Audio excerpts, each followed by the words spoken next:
Hey everyone, I just got home and I have moved the green stalks around and have slightly organized some things in here, and I want to show you guys a little update on how everything's looking. First, I just want to say I need to clean this green stalk. I took the cover off and it just looks so dirty. I'm going to spend some time this weekend just wiping this off and making this look nice again. But the plants seem to be doing good. I did trim some of the lettuce below there. They got a little damage from the cold, but mostly they're doing all right. It's just not growing very much. The cilantro, I don't know if I showed this before, but it's good, still alive. And then this is how it looked like when it gets kind of damaged. So I trimmed a few. I forgot that leaf, but I'm debating if I should just cut these all to eat or try to leave them a little longer, because last year they overwintered pretty well. Now I put my other green stalk here in the side just so it looks nice. I was sitting here early in the morning planning my day and doing a few things, so it was nice to have those green stalks in there. And I have pulled this out because getting ready to start my seeds, and I need to wash a few of them. If I can see if they were broken, thinking to use some of them for microgreens, and I'll see if these domes are still good.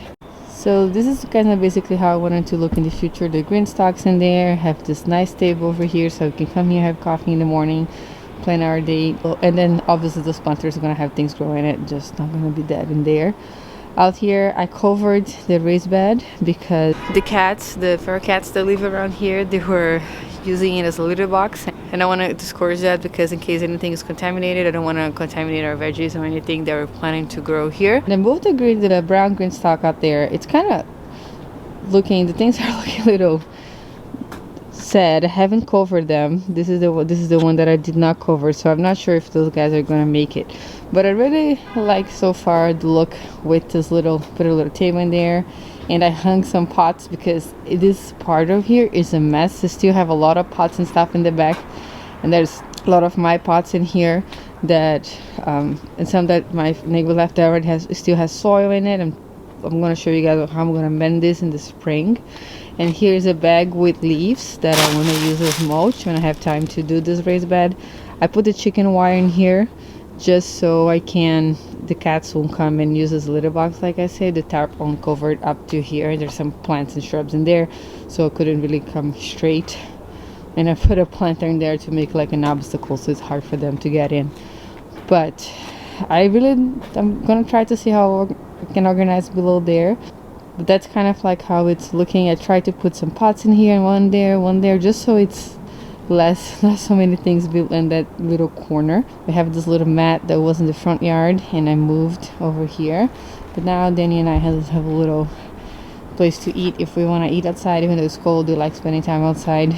And this here is full of, and if you can see, I'm not going to open now, but it says just a bunch of little pots that I washed and I put in there. But I'm thinking to do some winter sowing in here. I'm gonna try to maybe start some seeds and use this as a little mini greenhouse for cold weather crops. Last year I did something similar, but I kept putting them back in my house at night, and it's just too much work.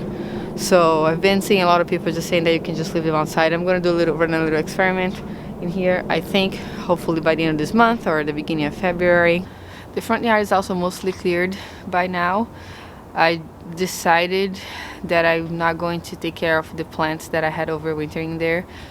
I took off the hoops and I left the cloth in there on top just so it protects the soil. But if some of those plants do survive, under that, it's fine, but I'm not counting on them for next year. Now that I have this backyard, I can definitely tell the difference because I'm sitting here right now, I just feel so much warmer, and I came through my building through the front yard and it's just feel colder in there. It's a cooler, like the microclimate's is noticeable. Like you can definitely tell the difference. And there's still snow there where here has melted a few days ago. So one more cool thing that I want to show here about this green stalk, I also have to clean it because it's just weathered down. I have just give a little wipe, make it nice again. But look how cool this one is with the spinner. The spinner is different than the mover. If you have been watching my garden tours for the past year, sometimes I move them around. You'll notice one garden tour, they would be in a different layout, one place, and the next week they're in another place. Last year was the year of experimentation to me, so I kept moving things around all the time. I was observing, interacting with the space. as much as I could. I did not have the spinners by then. Let me go grab one so I can show you. All right, here, so this is the mover. When I put my red GreenStalk up, I showed how to assemble it. I can link the video down below too. It was last spring. It has wheels and you can turn it, but doesn't spin super fast. Now check this out. The spinner here has a sturdier base, so it's all round. As you can see, this is the mover next to the spinner, and look at that, it spins super easy. Now this is a 150-pound planter with all the soil. It's pretty heavy, and I couldn't move them that fast with only the mover, but with the spinner makes like huge difference, and I'm so excited about it. When I was setting up that one up there, I showed you guys, I think I showed in the little video, we're moving, spinning, and I was excited. And oh, the red one has a mover on the bottom. Look at that, I haven't changed. So that one has a mover. You see the difference?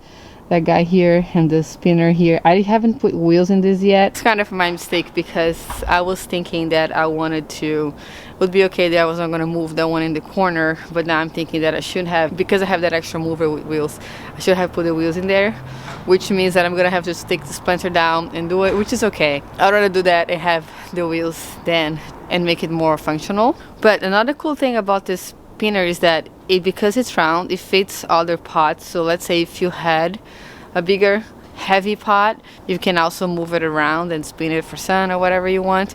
So that's pretty cool, and I have two of them and I'm thinking to get a third one. I have to say that last year I did not turn my planters that much. I moved them around with the mover, like from one location to another, but I didn't turn them as much because the plants that were facing the sun was getting so nice and lush and beautiful. I had to unlock the wheels to move them. I have to admit that I didn't turn them as much as they needed, and they still did pretty good. I can only wonder now, when me being more diligent, because now I can just rotate this maybe 2 or 3 times a day if I'm home, or in the morning before I go to work, and when I come back later at night, and or just give a little turn to make sure that everything is getting sun evenly, and that way you have a lot more growth. So let's see. As always, we'll document the journey and show you guys, but I'm gonna get them all cleaned up so it looks nice. I'm very excited to make this backyard a little bit more cozy. Even though it's still cold on here, we want to make sure that we come outside if we have when the sun is out, it feels much nicer. I don't know if I ever mentioned this before in a video. There's always in my description box, but I am an affiliate with the GreenStalk. They're a great family business. They're made locally here in the US,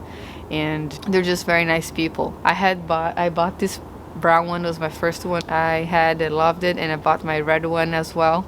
And then I approached them to ask if I could be an affiliate with them, because I loved it so much, and I feel that this is so useful for people with limited space like me, live in cities, especially in urban areas. They said yes, they were very kind, and they were able to give me a code for a discount, and also they gifted me my nice leaf one, the gray one over there that's now growing the lettuce. So that was very kind of them. Really appreciate that they are a small family business too, and they were kind enough to let me part of their affiliate program. So with that said, a little disclaimer, I do get a little commission if you guys use my link and use my coupon code, but that's a way that you could help me supporting my channel. So if you do use it, I'm very appreciated. If you have any questions about anything, please let me know. I'm thinking to film a GreenStalk review after having them for a few years, probably in the spring where there's things growing and I can do some planting and etc. If you have any questions about anything, just please let me know. I'm happy to answer. And I'm gonna get going here because it is getting dark. In the camera you can see it pretty bright, but it is getting a little darker.